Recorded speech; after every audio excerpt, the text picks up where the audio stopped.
आपण पाहत आहात लोकप्रवाह न्यूज 24 तास प्रत्येक घडामोडीवर लोकप्रवाहाची नजर।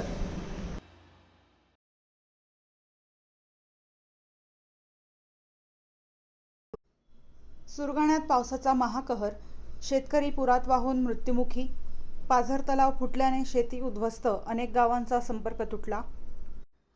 नाशिक जिल्ह्यातील सुरगाणा तालुक्यावर निसर्गाचे मोठे संकट कोसळले आहे। गेल्या 2 दिवसांपासून सुरू असलेल्या मुसळधार पावसामुळे संपूर्ण तालुक्यात जनजीवन विस्कळीत झाले असून अनेक गावांचा संपर्क तुटला आहे। या अतिवृष्टीत एका शेतकऱ्याचा पुरात वाहून दुर्दैवी मृत्यू झाला आहे, तर पाझर तलाव फुटल्याने शेकडो एकर शेतीचे मोठे नुकसान झाले आहे। भोरमाळा येथील 42 वर्षीय शेतकरी पुंडलिक मोतीराम चव्हाण हे शेतात जात असताना नाल्याच्या पुरात वाहून गेले। शोध मोहिमेनंतर त्यांचा मृतदेह आढळून आला। या घटनेमुळे परिसरात हळहळ व्यक्त होत आहे। दरम्यान बार्हे येथील गुलटेंबे आणि ठाणगावच्या जामनझरी परिसरातील पाझर तलाव फुटल्याने मोठ्या प्रमाणावर पाणी वाहून गेले।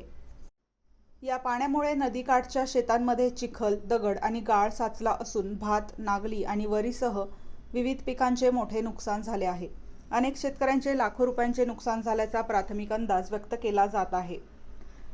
मुसळधार पावसामुळे बार्हे, हस्ते, अंबाठा, खुंटविहीर, अलंगून, सुरगाणा तसेच भवाडा, गहाळे या मार्गांवरील वाहतूक ठप्प झाली। अनेक पूल पाण्याखाली गेले असून काही ठिकाणी संपर्क पूर्णपणे तुटला आहे।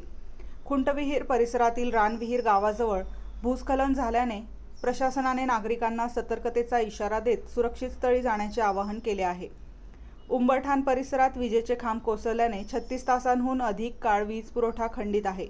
त्यामुळे पिण्याच्या पाण्याचा प्रश्न निर्माण झाला असून विद्यार्थी, शेतकरी आणि नागरिकांचे दैनंदिन जीवन विस्कळीत झाले आहे।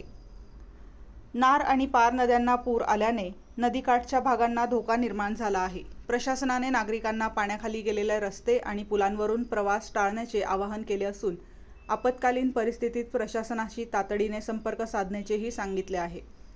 दरम्यान नुकसानग्रस्त भागांची तातडीने पाहणी करून पंचनामे करण्यात यावेत आणि शेतकरी तसेच पूरग्रस्तांना त्वरित आर्थिक मदत मिळावी अशी मागणी स्थानिक नागरिकांकडून करण्यात येत आहे।